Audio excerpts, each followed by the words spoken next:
Selamat datang di konten yang sudah ditunggu-tunggu oleh ribuan, bahkan puluhan ribu, bahkan ratusan ribu, bahkan jutaan dari rakyat penghujan di seluruh Indonesia.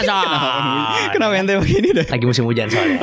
Iya, biar gak kehujanan. Biar gak kehujanan. Tapi ya. ente kemarin denger-denger kehujanan juga, Son? Di atas panggung dari Ketawa Comedy Club tuh. Hah? Kehujanan, keringetan. Keringet ente pantat itu keringetnya. Mana Son rasanya Son itu? Stand up pertama kali gimana rasanya Son? Wah, itu kan 2 hari ya jedanya ya kan. Dari di challenge sampai ini kan. Wah, bener-bener gak bisa tidur gue. Gak bisa tidur? Gak bisa tidur gue. Oh, lu kebayang-bayang yang pakai hoodie gini juga yang di sini kemarin kan? Sampai sekali gue tidur jam 5 loh. Oh, gara-gara kepikiran juga. Oh, Pecah sih itu. Tapi akhirnya udah aman gitu ya. Udah. Gak kerja dong berarti, jangan gak kerja lagi. Kerja lah. Oh, kerja tetap. Kerja tetap. Cuman buka-buka email aja paling ya. Kita udah lama sekali ya tidak syuting berdua ya Son ya kan, karena selalu ada orang di sini ya kan. Kita selalu collab sama orang-orang gitu ya. Ini saya udah cukup merindukan ini kita syuting berdua lagi nih. Makanya hari ini harus dimulai dengan semangat Son. Betul sekali. Daripada berlama-lama mendingan langsung aja kita mulai. Selamat datang di episode terbaru dari Di Atas 12.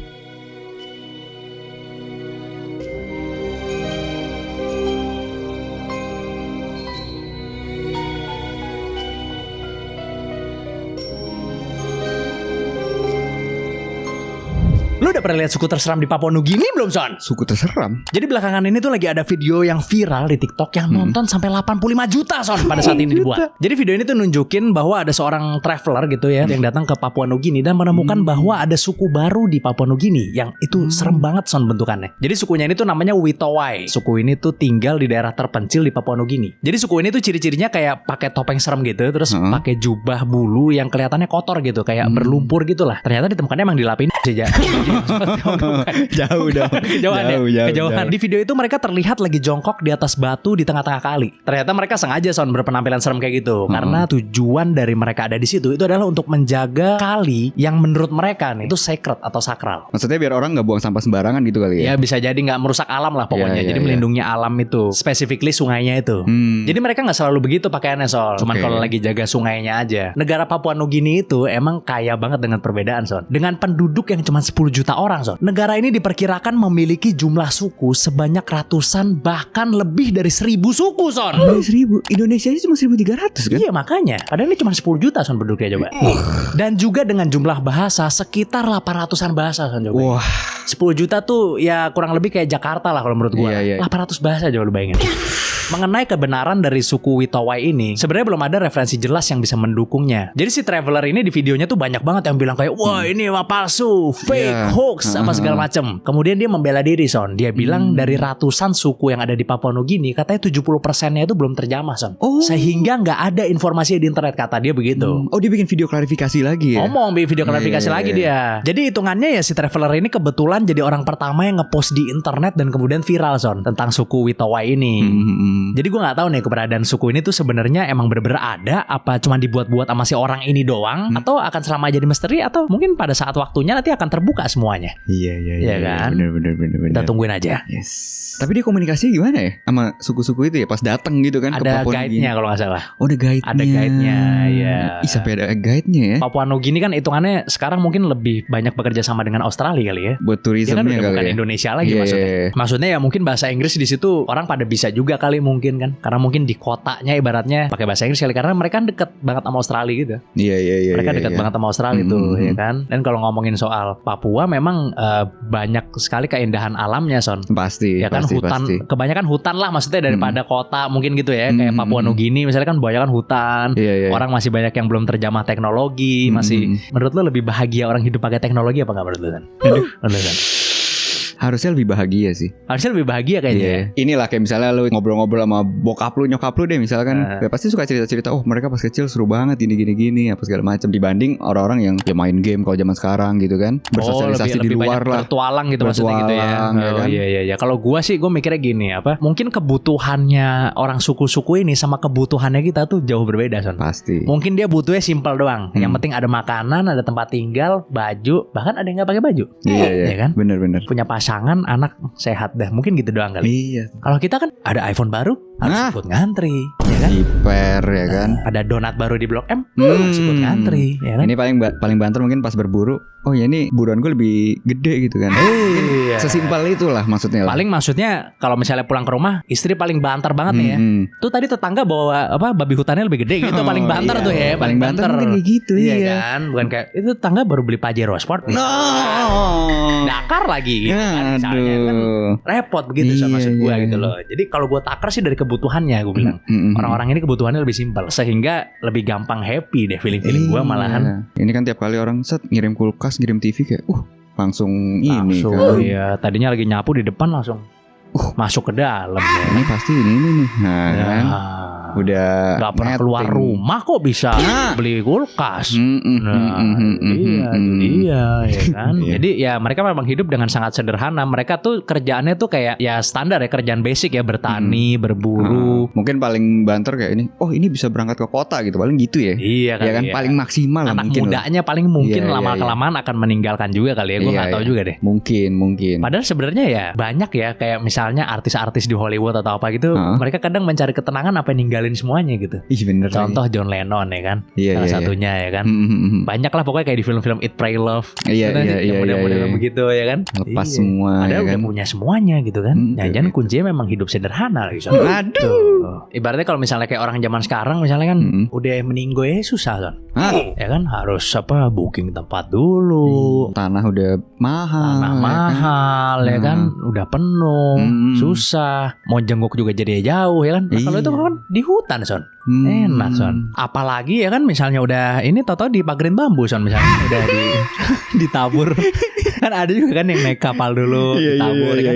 Tiba-tiba dipagerin bambu gimana dan jenguknya Son? Berat. Enggak, kalau itu memang gak bisa dijenguk kayak kalau itu ya Son. Gak bisa. Nah ini ngomong soal kuburan nih. Gue ada cerita tentang orang yang kerjaannya deket sama kuburan sih. Penggali kuburan. Beda-beda. Ini bakal seru banget nih. Coba ceritain. Oke. Lo tau gak sih cerita tentang perampok makam paling jenius di dunia sih? Maksud lu Lara Croft yang di Tomb Raider Son? Bukan.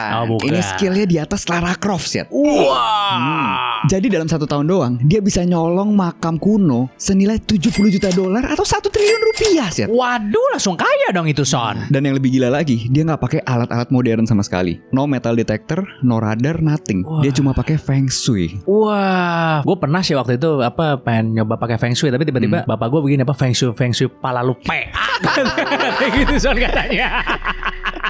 Jadi orang ini bernama Yao Yuzong. Nah fun fact, Yu itu artinya giok set. Lumayan ironis karena di endingnya itu dia nyolong banyak banget giok. Selain feng shui dia juga ngelihat konstelasi bintang malam-malam set, sambil megang namanya luopan. Jadi semacam kompas khusus buat feng shui untuk mencari kuburan mana yang ada harta karunnya. Yes.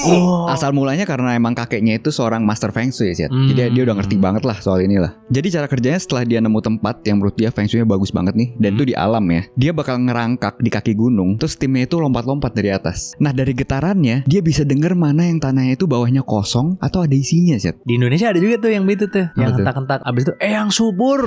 Kamu jangan macem-macem yang subur. Ada kayak gitu tuh satu berak meja dong. Kalau udah dia bakal ngecek tanahnya itu pakai cangkul khusus buatan dia sendiri. Jadi sebenarnya emang udah ada cangkul khusus arkeolog gitu kan, namanya Luoyang ya. Jadi udah dipakai berabad-abad nih. Tapi dia ini nyiptain versinya sendiri Zat. Jadi emang jenius banget nih orang. Di masa kemasannya dia itu punya sekitar 12 tim dan total anggotanya itu bisa 200 orang menyebar di semua area. Berarti duit yang tadi dibagi ke 200 orang? Ya tapi pasti gak segede itulah. Persenannya mungkin lebih kecil daripada yang dia dapat gitu. Dan mungkin bukan persenan juga kali.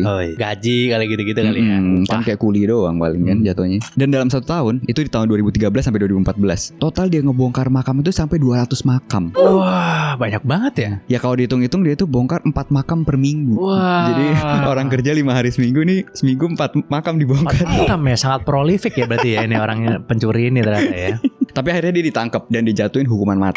Nah ini plot twistnya nih Zat. Jadi pas dia diinterogasi, dia ini nawarin deal-dealan. Pasti presidennya bilang kalau barangnya dibalikin kita maafkan. Enggak, bukan, beda. Salah negara itu ya. Salah. Gak bakal dibalikin juga. Iya.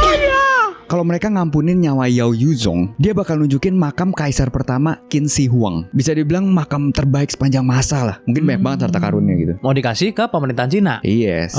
Nah sampai sekarang kita nggak tahu keberadaan Yao Yuzong ini di mana. Lah kok begitu? Ya karena beritanya benar-benar hilang. Jadi bahkan nggak tahu hukumannya itu dilanjutin apa enggak. Oh, jangan-jangan dibebasin tapi kembaliin diem-diem gitu sama gitu ya nih. Gosipnya nih, ada orang bernama Li Yuzong sekarang jadi tim arkeologi nasional di sana. Wow.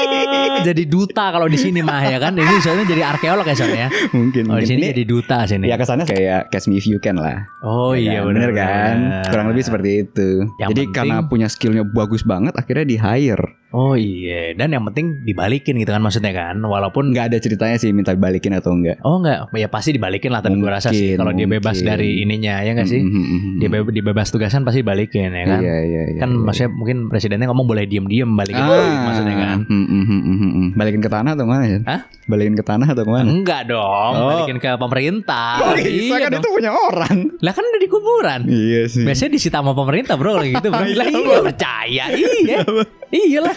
Ya tergantung ininya sih. Ya, regulasi keluarganya sadar enggak? Iya sih benar. Soalnya itu emang di hutan-hutan kan, bukan di kayak perkotaan gitu-gitu. Oh. Iya kan. Di hutan aja bisa banyak ya naruh-naruh harta berarti Makam ya? kuno kan jatuhnya kan. Oh iya, mungkin dulu kerajaan-kerajaan Iya, situ kali bukan dinasti makam segala macam ya. Iya, bukan makam warga biasa gitu, makam kuno emang. Menarik juga ya, berarti dia nemuin tempatnya itu dengan cara salah satunya pakai konstelasi bintang gitu maksudnya. Konstelasi Kan kalau bintang. misalnya di sini kan bintang tuh untuk mencari yang cocok kan. Walaupun ternyata pas dicek nggak ada isinya gitu kan, maksudnya gitu. Kalau dia kan makamnya ada isinya kan. Ada isinya. Gitu ya, berarti dengan Feng Shui, konstelasi bintang tadi sama hentakan-hentakan kaki tadi ya. Sama kompasnya itu, kompas khusus Feng Shui itu kan. Oh, lu tau gak sih Iya. tapi kompas pertama kali yang nemuin negara apa? Nggak. Negara Cina sana. Iya katanya. Jangan-jangan itu lagi. Luopan itu kali ya. Iya. Tadi kan luoyang itu apa sih, cangkul biasa maksudnya? Cangkul, tapi bentukannya ya inilah, beda lah bentukannya. Oh beda lah. bentukannya. Bentukannya beda. Maksudnya kalau luoyang di sini kan dilempar-lempar sama cimehong kan, habis bikin lapis legit orderan. Oh iya. Imlek. Iya. Dombrang Bisa gitu sih, kan. bisa. Di sana pakai buat nyangkul gitu ya. Oh iya beda, tapi itu beda ya. Beda. Ya bisa jadi juga duitnya mungkin gak dibalikin kali ya Son ya. Bisa jadi juga Bisa sih. Itu jadi. tergantung deal-dealannya dia sih. Mungkin dia nemu sebuah makam yang itu ternyata isinya lebih banyak lagi dari 70 juta dolar. Iya. Dia bikin deal tapi uang saya boleh ngambil 10 juta ya. Misalnya gitu juga udah cukup kenyang ya Son maksud gue ya. Iya, yang penting kan kebongkar. Dan itu dikuburnya di tanah ya Son ya. Ya kan, jadi maksudnya masih bisa dicangkul gitu. Nah, gue ada satu cerita nih. Kali ini tentang desa yang bisa dibilang desa pasir nih Son, ya kan? Desa pasir. Saya nggak tahu tapi ini dikuburnya di tanah apa di pasir. Jujur saya nggak tahu. Atasnya sih pasir-pasir Son di Oke. kuburannya. Tapi gue yakin di bawahnya pasir itu ada tanah sih. Oh, Gue yakin. iya. Gua Pasir ceritain proyek ya. bukan? Oh bukan. Kalau itu kan abu-abu itu yang di ujung Jakarta itu. Terus ada terpalnya di bawahnya, lu tau gak sih? Di pasirnya. Pasirnya itu di atas terpal semua satu pantai itu, lu tau gak sih? Iya cuy, viral baru tuh di TikTok. Ya gue nggak tahu itu terpal atau apa ya, pokoknya ya seperti terpal lah. Nah sekarang gue mulai nih ya. Ini adalah cerita tentang sebuah desa. Bisa dibilang ini adalah the Sandman of Indonesia Son. Wah. Coba ceritain. Let's go. Lu tau gak ada sebuah desa di Indonesia yang penduduknya tidur di pasir semua? Di dalam bangunannya? Bukan dong. Di dalam kolam dia. Jadi desa ini tuh namanya Desa Legung Timur, yang dia tuh berada di Kabupaten Sumeneb, Madura. Jadi mereka punya kebiasaan yang cukup unik nih Son, di mana di rumah-rumah mereka ini selalu ada kayak semacam kolam pasir di dalam rumahnya. Pokoknya kita yang belum tahu pasti kaget deh kalau misalnya ke sana. Begitu masuk pekarangan rumahnya ada kolam pasir, masuk ruang tamu ada kolam pasir, di kamar tidurnya ada kolam pasir juga Son. Awal-awal gue denger soal ini gue langsung berdoa gitu, mudah-mudahan di situ nggak ada kucing gitu kan Son. Soalnya kalau misalnya ada kucing kan repot gitu kan. Tapi ternyata ada. Hal ini tentunya mencengangkan bagi kita yang nggak paham. Tapi karena gue mau paham, gue riset lebih lanjut lagi nih Son. Jadi gue nonton salah satu interview dari seorang creator bersama dengan para warga desa tersebut. Ternyata pada saat ditanya ini kenapa isinya pasir semua, warga desa menjawab bahwa mereka memang lebih nyaman tidur di pasir daripada di kasur Son. Apakah di rumah itu ada kasurnya? Ada Son, tapi nggak kepake karena tidur di pasir itu lebih nyaman dan lebih dingin Son katanya Son. Wah. Dan ternyata kebiasaan ini tuh sudah dilakukan secara turun-temurun Son, bahkan sampai ratusan tahun. Selain karena lebih nyaman tidur di pasir, beberapa warga mempercayai bahwa tidur di pasir itu lebih sehat. Karena pasir tersebut dianggap mengandung magnet di dalamnya yang mungkin bisa mengimprove kualitas kesehatan dari mereka Son. Tapi jangan salah Son, jangan lu pikir pasir yang ada di situ tuh pasir keras kayak pasir bangunan Son yang warnanya abu-abu. Jadi pasir yang dipakai buat kasur sama mereka itu biasanya diayak dulu Son, atau disaring gitu supaya kayak misalnya ada serangga atau cangkang-cangkang kerang tuh pada keambil semua. Jadi pasirnya itu halus banget teksturnya, hampir mirip-mirip sama tepung sebab kalau gue lihat tuh di video. Konsistensinya tuh rada mirip-mirip diaduk sama tepung. Jadi gampang nempel di kulit gitu-gitu loh. Ini kan bukan ditaruh di kamar tidur doang kan, Son. Di ruang tamu gitu juga tamu disambut untuk duduk di situ, Son. Jadi kalau misalnya kita duduknya di sofa, dia duduknya di pasir itu. Sebenarnya duduknya nggak di situ tapi kakinya ke situ. Iya. Paham nggak? Selonjorannya di situ maksudnya gitu. Paham. Ya kadang mungkin ada juga orang yang datang untuk tidur di situ, ada juga mungkin dikasih bantal gitu kan. Iya. Cuman karena melihat pasirnya tuh sehalus itu, jangan-jangan memang nyaman gitu, Son. Maksud gue, Son. Gue jadi penasaran jujur gitu. Jangan-jangan emang tiduran di situ tuh nyaman gitu. Gue pengen sih nyaman. Cuman sayangnya jauh sih. Jauh ya. Tapi kayaknya halus banget gitu pasirnya. Terus kan kalau misalnya pasir itu kan menyerap suhu juga kan. Iya. Jadi kalau malam dingin tuh pasti dingin tuh di pasirnya tuh. Bener. Terus pasirnya ini juga selalu diganti secara berkala supaya tetap bersih, Son. Dan kalau misalnya mereka tidur di pasir, itu mereka tetap pakai bantal sama guling untuk melindungi kepalanya biar nggak kotor. Takut masuk kuping apa segala macam. Nah, mungkin. Kolam pasir ini itu bukan cuma buat tidur doang, Son. Oh, buat apa lagi? Bahkan kebanyakan dari mereka itu melahirkan anaknya di kolam pasir tersebut, Son. Wah. Maka dari itu beberapa artikel di internet menyebut mereka sebagai Sandman of Indonesia, Son. Wah, gokil. Iya kan? Karena dari lahir aja udah di pasir gitu kan. Nah, gitu. Gila sih keragaman Indonesia sih luar biasa. Luar biasa, unik banget. Gue pertama kali lihat juga, wah ini unik banget sih gitu. Dan ratusan tahun lagi gila. Gue tau dari Discord ya kan. Kan di Discord kita kan member kan kadang-kadang suka ngirim-ngirim juga ya kan. Oh ini menarik bang. Wah ini menarik banget sih gue lihat gitu. Cuman emang pasirnya halus banget emang. Paham ya sih kan? gue paham. Abang ada tipe pantai yang pasirnya halus, ada yang kasar juga kan. Itu pasirnya ngambil dari di situ kayaknya ada pantai di dekat situ saya ingat gue. Ngambil dari situ pasirnya. Iya. Diganti secara berkala. Jadi misalnya oh nih udah kotor ganti lagi, ayak lagi gitu. Terus kalau misalnya lu lihat di ayakannya tuh kayak ada bekasan cangkang kerang, serangga gitu. Kenapa? Anda tidak suka ya? Anda tidak suka ya? Itu emang proses bersihin filter kan. Iya, filtering itu namanya. Penting. Kalau saya sih jujur saya pengen nyoba jujur. Lu emang gak mau nyoba di Madura sana? Enggak sih. Oh, kenapa? Kan panas nyalain AC kan. Oh iya. Kalau gue penasaran sih jujur sih. Jadi kalau misalnya travel lokal misalnya mau ini ya kita. Oh iya. Kalau itu gue berangkat. Loh katanya tidak jadi, saya nggak mau. Nggak apa-apa. Ya, membantu gitu. Menyebar keragaman Indonesia. Oh iya. Tapi ente bukannya dulu emang di kosan banyak pasirnya kan? Mana ada pasir di kasur? Maksud Anda apa sih? Yang ini apa bekasan-bekasan rayap itu? Kadang suka ada kan? Itu bekasan rayap itu. Tapi boleh sobat loteng ntar komen tahu nggak di kasur itu suka banyak pasir gitu. Pasti ya banyak yakin gue. Itu bukan pasir tapi itu dari atas jatuhnya kan? Mungkin ya. Ya pasti terus dari mana kalau nggak dari atas jatuhnya? Iya mungkin. Dari dimensi lain gini masuk dalam dimensi kita bagaimana? Ya pasti dari atas lah. Iya. Rontokan rayap itu biasanya itu. Serbuk gitu ya. Serbuk kayu itu. Kecuali ente ya abis dari pantai misalnya kan bisa jadi begitu. You go to the beach to find the beach gitu maksudnya kan lo nyasar mencari pantainya di mana nih kan menemu gitu kan. Benar. Akhirnya you come back with no beach gitu. Tapi kan tetap camp juga. Ya enggak. Karena kan enggak punya uang buat beli pantai kan mahal banget bro. Oh iya. Kayak di Bali kan punya orang Rusia semua pantainya. Maksudnya Rusia itu ada kepanjangannya apa tuh? Rombongan orang Indonesia gitu. Maksudnya begitu. Iya. Emang pasti karena Indonesia urunan kan investasinya kan. Tapi kalau misalnya lu nonton videonya warga desa Sumenep ini, itu pasti yang pertanyaan biru lu tahu gak sih suka ada yang biru gitu kan? Kalau di TikTok ya kan. Pasti itu tulisannya kayak kondisi desa pasir ketika hujan pasti kayak gitu. Orang penasaran pengen tahu. Tapi gue nyari-nyari gak ada dah. Karena kan di dalam rumah kan juga ada pasirnya. Jadi gak mesti di luar. Kalau misalnya di luar hujan ya tinggal masuk kan gitu kan. Oh iya benar juga ya. Kalau banjir kan mungkin baru ini kali ya. Wah kalau banjir ya semua orang juga gak bisa tidur kalau banjir. Iya. Nah itu kan kisah di Indonesia ya. Kali ini gue bakal bawain kisah di India Jet. Oh ini menarik juga nih. Tapi bukan ngomongin street foodnya India kan ini kan? Ya udah boleh kalau gitu diceritain. Bukan. Lo tau gak sih ada patung Yesus yang menangis? Loh kenapa dia menangis Son? Jadi di tahun 2012 di Mumbai, India, sebuah patung Yesus tiba-tiba terus-menerus mengeluarkan air suci atau holy water dari kakinya. Dan masyarakat menganggap ini adalah sebuah mukjizat. Ribuan peziarah langsung mendatangi patung ini. Bahkan gak sedikit juga yang ngelapor kalau mereka itu sembuh dari penyakitnya setelah minum air dari sini. Wah. Orang-orang menyebut patung ini sebagai salib menangis.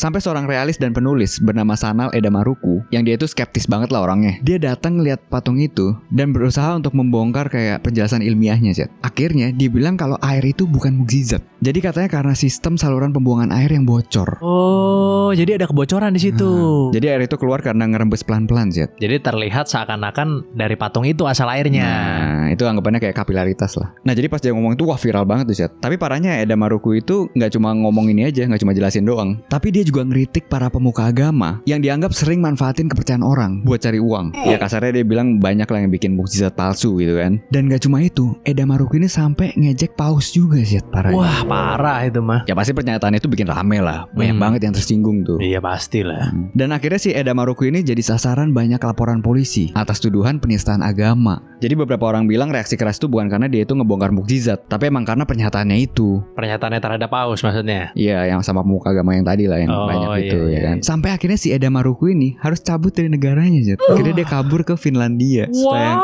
nggak ditangkap. Jadi ada patung salib yang dia itu bisa ngeluarin air. Orang-orang ngiranya itu mukjizat. Ternyata ada ilmuwan tadi ya. Ilmuwan itu apa ya? Realis. Dia tuh kayak presiden sebuah organisasi gitu, Zed. Oh. Realis. Dan jualan real estate gitu. bukan? Real estate. Itu dia langsung membuktikan ternyata memang ada masalah ini ya tadi ya. Keran bocor gitu ya di belakangnya patung itu ya. Iya. Kan pas kan netesnya itu pas di kaki patungnya itu kan. Oh. Kalau orang-orang bilangnya ini ya apa? Menangis ya patung itu gitu ya? Iya. Oh. The Weeping Crucifix lah namanya kalau nggak salah. Ternyata yang whipping dia gitu setelah dituntut banyak orang gitu ya Son ya. Iya kan? Akhirnya pindah ke Finlandia dia. Iya. Mungkin lebih happy kali habis itu kan. Karena dia itu kan penulis juga kan. Dia nulis tuh sekitar mungkin 20-an buku kali. Jadi emang kerjanya emang mobile mungkin ya. Cuma gak tahu deh setelah itu ada yang beli bukunya gak kan. Tapi bukan orang asli India deh. Asli India. Asli India deh. Mukanya India banget. Oh, namanya kayak orang Jepang apa sih? Eda siapa? Eda Maruku. Sanal Eda Maruku. Iya. Oh, sanalnya sih orang India sih sanalnya sih. Makanya kalau misalnya kita memang membuktikan itu harusnya nggak usah diikuti dengan kata-kata yang menghina gitu ya Soalnya harusnya iya, ya. Iya, kayak mungkin simpan sendiri aja. Udah sih gitu kan. Iya, enggak maksudnya bukan simpan sendiri sih, dibuka juga gak ada masalah. Dibuka juga gak apa-apa ya. Tapi maksudnya ya dikasih lihat aja nih, ini ternyata ada ini loh, ada pipa yang bocor di belakangnya misalnya gitu loh. Mungkin dia kan mau nggak dibenerin gitu kan dia kan. Enggak, ya terserah mau dikasih tahu doang juga nggak apa-apa kalau menurut gue mah. Yang penting jangan abis itu wah kan bener kan ini kan memang sih jangan gitu membohong bla bla bla bla bla bla gitu kan urusannya jadi panjang gitu ya kan. Iya. Tetap harus ada toleransi di situ ya. Ya karena ini menyangkut kepercayaan gitu ya. Jadi kadang-kadang orang juga terlalu emosional akhirnya kan. Pasti. Nggak hanya sekedar logik aja maksudnya gitu kan. Yang di Indonesia misalnya ada Ponari waktu itu kan yang batu yang bisa nyembuhin orang ya itu dia expose mungkin nggak ada masalah gitu ya. Kalau ini kan ada unsur agamanya mungkin ada orang yang tersinggung atau gimana gitu kan. Jadi bikin rame akhirnya jadi berbahaya buat dianya sendiri gitu ya. Tapi ya akhirnya ya dia pindah ke Finlandia ya, which is itu adalah salah satu negara paling happy di dunia kalau nggak salah. Happy, damai. Yang gue tahu ya, dicek lagi dikeluarin di sini. Yes. Tapi negara paling happy itu bukan negara yang paling aman Son ternyata. Oh gitu. Karena negara yang paling aman itu beda lagi Son. Oh apa tuh? Nah gue ada cerita tentang salah satu negara yang saking amannya negara ini, polisinya sampai nggak punya pistol Son. Jadi kalau ada penjahat cuman gini doang, berhenti kamu. Tangan doang ya. Taunya bisa dari Yu Hakusho taunya. Lo tau gak sih ada negara yang saking amannya polisinya aja gak boleh bawa senpi. Terus bawa apa dong? Dengerin nih ya, gue ceritain nih. Jadi negara yang gue omongin ini tuh udah konsisten menduduki peringkat 1 sebagai negara teraman di dunia selama beberapa tahun Son. Jadi saking amannya negara ini, polisinya tuh gak dibekali senpi sama sekali. Mereka tuh cuman dibekali tongkat baton ya kan, lo tau gak? Yang bisa manjang buat pentungan lah pokoknya ya kan. Sama pepper spray Son. Oh semprotan merica. Benar. Walaupun ya lumayan juga sih kalau misalnya kita melanggar bisa dipentung pakai baton, kalau nggak disemprot matanya pakai pepper spray kan atau semprotan merica kan. Itu kan bisa bikin mata kita nggak bisa ngeliat sampai durasi yang cukup lama Son. Dan itu sakit banget, perih banget kan rasanya tuh. Tapi negara ini juga menyiapkan pasukan khusus yang tentunya ini bukan polisi biasa ya. Nah kalau mereka ini bawa senpi baru untuk menangani kasus-kasus yang ekstrim dan darurat doang Son. Jadi mungkin yang kayak polisi lalu lintas gitu nggak ada kali ya? Nggak ada. Polisi yang biasa itu polisi yang pada umumnya itu nggak ada. Tapi kalau pasukan khusus kayak misalnya ya tentaranya lah ya. Ada FBI kalau di Amerika misalnya ya itu baru ada senjatanya bang ya. Jumlah penduduk di negara ini itu nggak terlalu banyak Son, cuma 364.000 jiwa aja. Negara ini bisa dibilang punya angka pembunuhan terendah di dunia Son, cuma 1-2 kasus per tahun Son coba. Jadi di negara ini orang-orang tuh nggak ngegembok sepeda mereka, anak-anak main di jalanan juga nggak ada yang ngawasin, bahkan bayi-bayi tuh sering ditinggalin Son di depan toko sama orang tuanya. Wah. Jadi di depan tokonya itu ada kayak kereta-kereta bayi gitu, dalamnya ada bayinya Son. Orang tuanya di dalam. Sampai ada yang interview warga negara tersebut, Son, ditanya ya kan, kenapa lu pede banget ninggalin bayi lu di depan toko? Terus habis itu dia jawab ya kan, ya wajar lah, gue manusia bukan nabi boy. Jadi jawabannya tuh gini, katanya kita tuh hidup di pulau yang kecil, Son, katanya. Jadi kalau misalnya orang nyulik anak, pasti bakal ketemu juga pelakunya gitu loh. Jadi nggak mungkin ada yang berani gitu. Terus di negara-negara Nordik ternyata ninggalin bayi di luar toko itu udah merupakan hal yang biasa, Son. Bahkan ketika musim salju sekalipun, Son. Buset. Sumpah. Negara apa sih ini? Negara yang gue omongin ini itu adalah negara yang namanya Iceland, Son. Enggak, yang gue penasaran itu mereka itu aman dulu baru ngelakuin ini atau ngelakuin ini dulu terus jadi aman gitu. Nah, ini ada penjelasannya nih, Son. Oke. Jadi pertanyaan utamanya pasti adalah kenapa Iceland itu bisa aman banget gitu kan? Yang pertama nih, karena rakyatnya sejahtera, Son, udah pasti. Di sana jarang lah ada orang miskin. Berarti di sana gas LPG gak ada yang 3 kilo tuh, Set? Nggak ada di sana. Mungkin gratis bisa tahu, nggak tahu juga bisa jadi. Karena pendidikan aja gratis juga, Son, di sana, Son. Oh iya ya. Tapi tidak beserta makan siang tapi. Bercanda deh, kayaknya dikasih makan siang juga deh. Dikasih juga sih harusnya. Tapi gak joget-joget muridnya habis makan siang, Son. Jadi mungkin alasan buat ngelanggar hukum tuh terlalu sedikit gitu buat bikin orang jadi mau jadi kriminal gitu. Nah, ini untuk menjawab pertanyaan lo nih, masyarakatnya itu di Iceland itu juga melindungi komunitasnya sendiri, Son. Jadi kalau misalnya ada kejahatan yang terjadi di Iceland, itu menjadi tanggung jawab sosial juga, bukan cuma diserahkan kepada hukum doang 100%, Son. Mungkin pelakunya dicari bareng-bareng gitu. Cari bareng-bareng gitu. Diserahin ke pihak berwajib. Nah, itu dia. Sama satu lagi nih, Son, terakhir. Polisi itu dikasih training dulu selama 2 tahun dengan fokus latihan untuk melakukan deeskalasi atau penyelesaian konflik tanpa kekerasan, Son. Jadi diberi pelatihan dulu selama 2 tahun. Iya gitu. Ya kan, deeskalasi itu kan kalau eskalasi kan naik, ya kan, dibikin jadi makin panas, makin keras gitu kan. Ini dia dilatihnya selama 2 tahun untuk menurunkan ibaratnya. Deeskalasi, kebalikannya eskalasi. Jadi damai aja dia ya. Jadi damai jadinya. Mencoba untuk melakukan tanpa kekerasan dulu. Ya kita juga suka damai sih, ya kan? Ya tapi tetap ada bagian yang hilang dari kita. Walaupun bukan bagian tubuh. Setelah damai itu ada sedikit serpihan dari diri kita yang hilang. Maksud gue ya kan. Kira-kira bisa gak ya kita menerapkan sistem dari negara Iceland di negeri Konoha? Yes. Tulis di komen. Jadi begitu, Son, di Iceland. Jadi warganya juga punya tanggung jawab sendiri terhadap lingkungan sosial. Polisinya di training juga lama untuk melakukan deeskalasi, sama pemerintahnya juga bekerja sama juga untuk mensejahterakan rakyatnya gitu loh, Son. Jadi aman. Tapi gue gak tahu sih emang Iceland itu maksudnya negara yang kayaknya karena apa gitu. Sumber daya alamnya kah atau emang industrial atau apa, gue jujur gak tahu sih emang. Gue juga gak tahu sih. Gue gak tahu juga, bisa jadi mereka gak sekaya itu juga, tapi memang sistem pemerintahannya baik misalnya. Oh ya, penduduknya dikit ya tadi ya? Penduduknya 364.000 doang. Oke. Oh itu kan turismenya juga gila kan, turisnya di sana ke Iceland mau banyak banget. Iya banyak.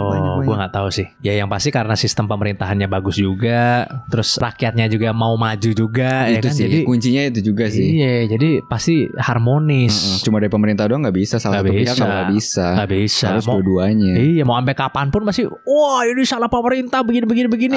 Nah. Kalau di sini semuanya saling mendukung. Mendukung dong. Iya gitu.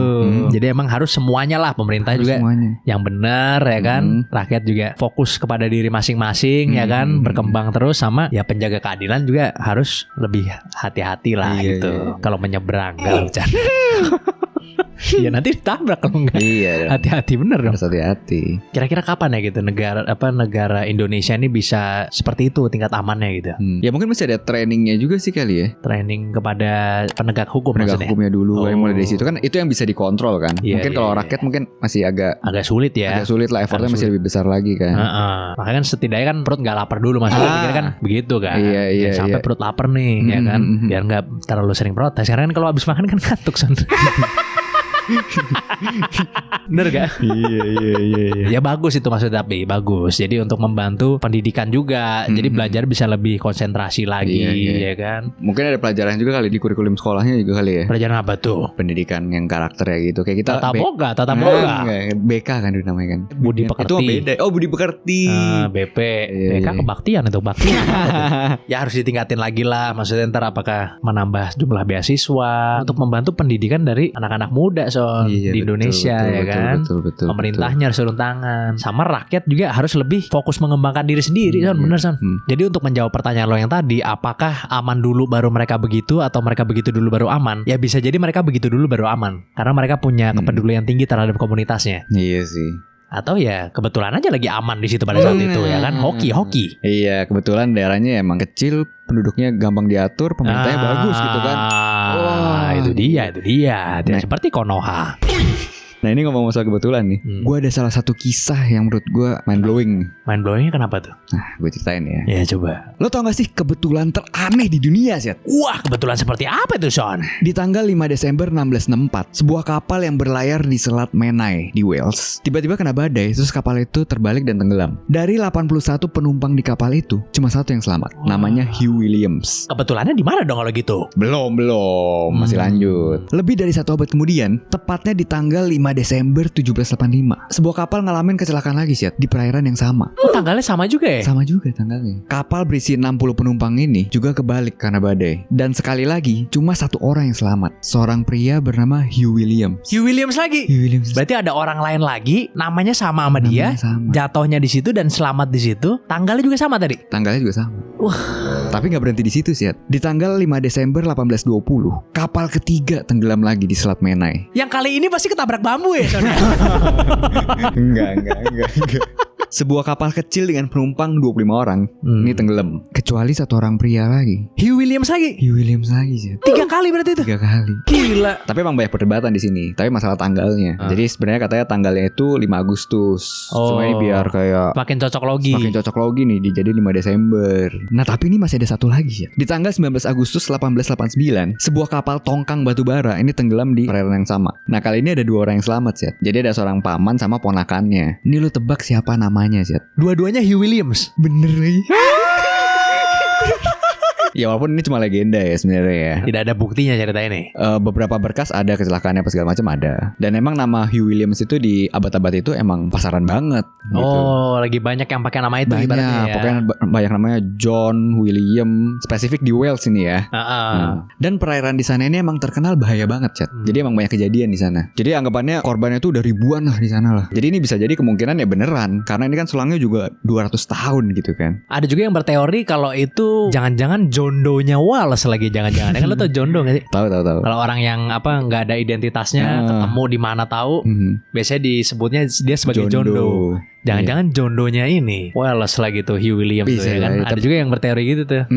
Karena emang namanya pasaran sih. Iya kayak di Amerika juga John kan pasaran banget kan. Walaupun kalau ngomong soal jondo kan gak begitu banget, tapi kalau ngomong soal jando, sate maksudnya bro. Sate jando ya. Ada. Tapi emang agak susah sih ya kalau ngomongin soal kebetulan gitu ya. Kadang kayak emang nggak bisa dipercaya, tapi kayak bisa jadi terjadi gitu kan. Bisa jadi emang terjadi gitu ya. Iya. Kadang kayak di hidup orang gitu kan pasti ada aja kan kebetulan-kebetulan yang terjadi. Tapi kebetulannya gitu. Rada-rada gila sih kalau yang ini sih. Iya. Tapi emang ini selang waktunya panjang sih. 200 tahun. Anggapannya lo kehidupan sehari-hari mungkin ada kan kebetulan-kebetulan kan yang lo anggap kayak wah nggak mungkin terjadi nih kayaknya. Tapi terjadi gitu kan. Ya ada sih. Tapi ini rada-rada gila sih kalau menurut gue sih.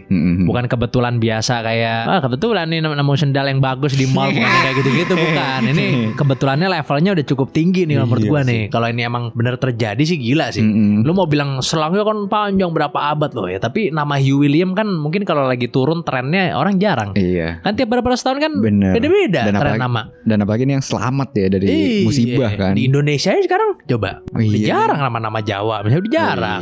Paling nama-namanya yang skena-skena kan, yang indie-indie bahasa Indonesia tapi yang jarang dipakai gitu kan. Mungkin ada tapi nama belakang aja jadinya nama kan, belakang, nama keluarga. Misalnya iya sih, trennya kan berubah terus. Tapi ini kok Hugh William udah berapa ratus tahun trennya masih di atas terus nih gitu kan. Maksudnya kan paling kalau di Indonesia yang trennya di atas kan Ahmad dan Muhammad gitu kan masih kan. Selalu banyak dipakai terus tuh. Bener. Kalau dari sisi ente mungkin Kevin gitu kan, tapi dunia banyak yang Muhammad gitu kan. Gue lagi sering lihat lagi podcast orang nanya gitu. Nanya banget. Pilih apa? Lebih milih lu merit sama orang yang kaya nih, luxury hidupnya, tapi selingkuh, apa orang biasa-biasa aja, nggak bisa beli lu barang mewah lah. Tapi setia gitu, gak pernah selingkuh gitu. Pilih yang mana gitu? Pilihnya yang mana? Banyak kan yang pertama lagi. Yang pertama? Jauhkan saya dari wanita seperti itu ya Allah. Itu si Logan Paul. Oh di podcastnya Logan Paul.